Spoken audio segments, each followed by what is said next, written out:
ಕಾಫಿನಾಡು ಚಿಕ್ಕಮಗಳೂರಿನಲ್ಲಿ ಕಳೆದ ಒಂದು ವಾರದಿಂದಲೂ ದತ್ತ ಜಯಂತಿಯ ಹಬ್ಬದ ವಾತಾವರಣ ಎಲ್ಲಾ ಕಡೆ ಕೂಡ ಮನೆ ಮಾಡಿದೆ. ಈ ನಡುವೆ ಪ್ರತಿ ವರ್ಷಕ್ಕಿಂತ ಈ ವರ್ಷ ದತ್ತ ಜಯಂತಿ ಚಿಕ್ಕಮಗಳೂರಿನಲ್ಲಿ ಸ್ವಲ್ಪ ವಿಭಿನ್ನವಾಗಿದೆ ಅಂತ ಹೇಳ್ಬೋದು. ಕಾರಣ ಮೊಟ್ಟ ಮೊದಲ ಬಾರಿಗೆ ದರ್ಗಾದಲ್ಲಿ ದತ್ತ ಜಯಂತಿಯನ್ನು ಆಚರಣೆ ಮಾಡೋಕೆ ಮುಂದಾಗ್ತಾ ಇದ್ದಾರೆ ದತ್ತ ಮಾಲಾಧಾರಿಗಳು.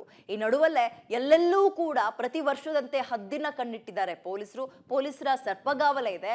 ಈ ನಡುವೆ ಕೆಲವರಿಗೆ ಮುತಾಲಿಕ್ ಮತ್ತು ಗಂಗಾಧರ್ ಕುಲಕರ್ಣಿ ಅಂತಹ ಕೆಲವರುಗಳಿಗೆ ಅಲ್ಲಿಗೆ ನಿಷೇಧವನ್ನ ಹೇರಿದಂತೆ ಬರಬಾರ್ದು ಅಂತ ನಿಷೇಧವನ್ನ ಹೇರಿದಾರಂತೆ. ಹಾಗಾದ್ರೆ ದತ್ತ ಜಯಂತಿಯ ಸಂಭ್ರಮ ಹೇಗೆ ಮನೆ ಮಾಡಿದೆ ನೋಡ್ಕೊ ಬರೋಣ. ಶ್ರೀರಾಮ ಸೇನೆಯಿಂದ ದರ್ಗಾದಲ್ಲಿ ದತ್ತ ಜಯಂತಿ ಆಚರಣೆಗೆ ಸಿದ್ಧತೆ.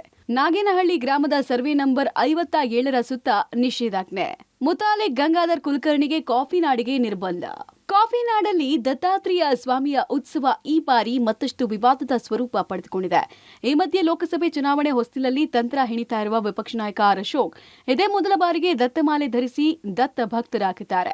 ಅತ್ತ ಶ್ರೀರಾಮ್ ಸೇನೆ ದರ್ಗಾದಲ್ಲಿ ದತ್ತ ಜಯಂತಿ ಆಚರಿಸ್ತೀವಿ ಅಂತ ಹೇಳಿರೋದ್ರಿಂದ ಜಿಲ್ಲಾಡಳಿತ ದರ್ಗಾ ಇರುವ ನಾಗೇನಹಳ್ಳಿ ಗ್ರಾಮದ ಸರ್ವೆ ನಂಬರ್ 57ರ 200 ಮೀಟರ್ ಸುತ್ತ 4 ದಿನ ನಿಷೇಧಾಜ್ಞೆ ಹೇರಿದ್ರೆ ಪೊಲೀಸ್ ಇಲಾಖೆ ಪ್ರಮೋದ್ ಮುತಾಲಿಕ್ ಹಾಗೂ ಗಂಗಾಧರ್ ಕುಲಕರ್ಣಿಗೆ 2024ರ ಜನವರಿ 5ನೇ ತಾರೀಕು ತನಕ ಜಿಲ್ಲೆಗೆ ಬರದಂತೆ ನಿರ್ಬಂಧ ವಿಧಿಸಿದೆ. ದತ್ತ ಜಯಂತಿಯ 3 ದಿನದ ಕಾರ್ಯಕ್ರಮದಲ್ಲಿ ನಿನ್ನೆ ಮೊದಲ ದಿನ ಶಾಂತಿಯುತವಾಗಿ ತೆರೆ ಕಂಡಿದೆ. ಆದರೆ ಅಸಲಿ ದತ್ತ ಜಯಂತಿ ಇರೋದೇ ಇಂದು ಮತ್ತು ನಾಳೆ. ಹಾಗಾಗಿ ಕಾಫಿ ನಾಡಿನ ಮೇಲೆ 4,000 ಪೊಲೀಸರ ಹದ್ದಿನ ಕಣ್ಣು ಬಿದ್ದಿದ್ದು ಪೊಲೀಸರ ಸರ್ಪಗಾವಲಿನಲ್ಲಿ ಉತ್ಸವ ನಡೆಸೋಕೆ ದತ್ತ ಭಕ್ತರು ಸಜ್ಜಾಗಿದ್ದಾರೆ. ಆದರೆ ಮಾಲಾಧಾರಿ ವಿಪಕ್ಷ ನಾಯಕ ಅಶೋಕ್ ದತ್ತಪೀಠ ಅತಿಕ್ರಮಣ ಆಗಿದೆ, ದತ್ತಪೀಠ ದತ್ತಪೀಠವಾಗಿ ಉಳಿಬೇಕು ಅಂತ ಆಗ್ರಹಿಸಿದ್ದಾರೆ. ದತ್ತಪೀಠನೂ ಕೂಡ ಒಂದು ಪವಿತ್ರ ಸ್ಥಳ ಹಿಂದೂಗಳಿಗೆ.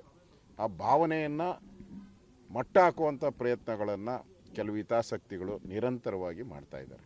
ಈಗಾಗಲೇ ಕೋರ್ಟಿನ ಎಲ್ಲ ದಾಖಲೆಗಳು ಎಲ್ಲನೂ ಕೂಡ ದತ್ತಪೀಠನೇ ಬೇರೆ ದರ್ಗಾನೇ ಬೇರೆ ಅನ್ನೋದು ಸ್ಪಷ್ಟವಾಗಿ ಹೇಳಿದ್ದಾರೆ. ಒಳ್ಳೆಯದಾಗಬೇಕು. ಹಿಂದೂಗಳ ಭಾವನೆಯನ್ನು ಯಾವುದೇ ಕಾರಣಕ್ಕೂ ಕೆರಳಿಸುವಂಥ ಒಂದು ಪ್ರಯತ್ನಗಳನ್ನು ಮಾಡಬಾರ್ದು, ಯಾರು ಕೂಡ ಮಾಡಬಾರ್ದು. ಇದು ಹಿಂದೂಸ್ತಾನವಾಗೇ ಉಳಿಬೇಕು ಅನ್ನೋದು ನಮ್ಮೆಲ್ಲರ ಬಯಕೆ. 30,000ಕ್ಕೂ ಅಧಿಕ ದತ್ತ ಭಕ್ತರಿಂದ ಶೋಭಾಯಾತ್ರೆ. ಇಂದು ಮತ್ತು ನಾಳೆ ಕಾಫಿನಾಡು ಬೂದಿ ಮುಚ್ಚಿದ ಕೆಂಡ. ಇಂದು ಚಿಕ್ಕಮಗಳೂರು ನಗರದ ಪ್ರಮುಖ ರಸ್ತೆಯಲ್ಲಿ ಸುಮಾರು 30,000ಕ್ಕೂ ಅಧಿಕ ದತ್ತ ಭಕ್ತರು ಬೃಹತ್ ಶೋಭಾಯಾತ್ರೆ ನಡೆಸಲಿದ್ದಾರೆ. ಕಾಮಧೇನು ಗಣಪತಿ ದೇವಾಲಯದಿಂದ ಆರಂಭ ಆಗುವ ಯಾತ್ರೆ KB circle, Basavanahalli, Hanumanthappa circle, MG ರಸ್ತೆ ಮೂಲಕ ಸಾಗಿ ಆಜಾದ್ ಪಾರ್ಕ್ವರೆಗೂ ಸುಮಾರು 4 ಕಿಲೋಮೀಟರ್ ಬೃಹತ್ ಶೋಭಾಯಾತ್ರೆ ನಡೆಸಲಿದ್ದಾರೆ. ಹಾಗಾಗಿ ಪೊಲೀಸ್ ಇಲಾಖೆ ಕೂಡ ಶೋಭಾಯಾತ್ರೆಯ ಮಾರ್ಗದಲ್ಲಿ ಯಾವುದೇ ಅಹಿತಕರ ಘಟನೆ ನಡೆಯದಂತೆ ಪೊಲೀಸ್ ಇಲಾಖೆ 4,000 ಪೊಲೀಸರ ಬಿಗಿ ಬಂದೋಬಸ್ತ್ ಮಾಡಿದೆ. ಈ ಮಧ್ಯೆ ಶಾಸಕ ಸಿಟಿ ರವಿ ದತ್ತಪೀಠ ಹಿಂದೂಗಳ ಪೀಠ, ಹಿಂದೂಗಳಿಗೆ ಸೇರಬೇಕು ಅಂತ ಆಗ್ರಹಿಸಿದ್ದಾರೆ.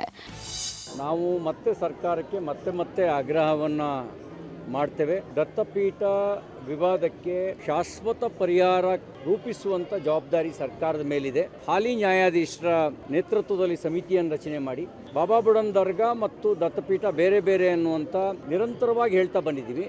ಇದ್ರ ಬಗ್ಗೆ ತನಿಖೆ ನಡೆಸಿ ಸತ್ಯದ ಆಧಾರದಲ್ಲಿ, ದಾಖಲೆಗಳ ಆಧಾರದಲ್ಲಿ ಕ್ರಮ ಕೈಗೊಳ್ಳಬೇಕು ಅಂತ ನಾವು ಆಗ್ರಹಿಸ್ತೇವೆ. ಒಟ್ಟಾರೆ ಅದ್ಧೂರಿ ಶೋಭಾಯಾತ್ರೆಗೆ ಕ್ಷಣಗಣನೆ ಆರಂಭ ಆಗಿದ್ದು ಚಿಕ್ಕಮಗಳೂರು ನಗರ ಸಂಪೂರ್ಣ ಕೇಸರಿಮಯವಾಗಿದೆ. ನಗರದಾದ್ಯಂತ ಹೆಜ್ಜೆ ಹೆಜ್ಜೆಗೂ ಪೊಲೀಸರ ಸರ್ಪಗಾವಲಿದೆ. ಕಾಫಿನಾಡು ಜನ ಮಾತ್ರ ಎಲ್ಲವೂ ಶಾಂತಿಯುತವಾಗಿ ಮುಗಿದ್ರೆ ಸಾಕಪ್ಪ ಅಂತಿದ್ದಾರೆ. ಕ್ಯಾಮರಾ ಪರ್ಸನ್ ಪುನೀತ್ ಜೊತೆ ನಾರಾಯಣಗೌಡ, ಪಬ್ಲಿಕ್ ಟಿವಿ, ಚಿಕ್ಕಮಗಳೂರು.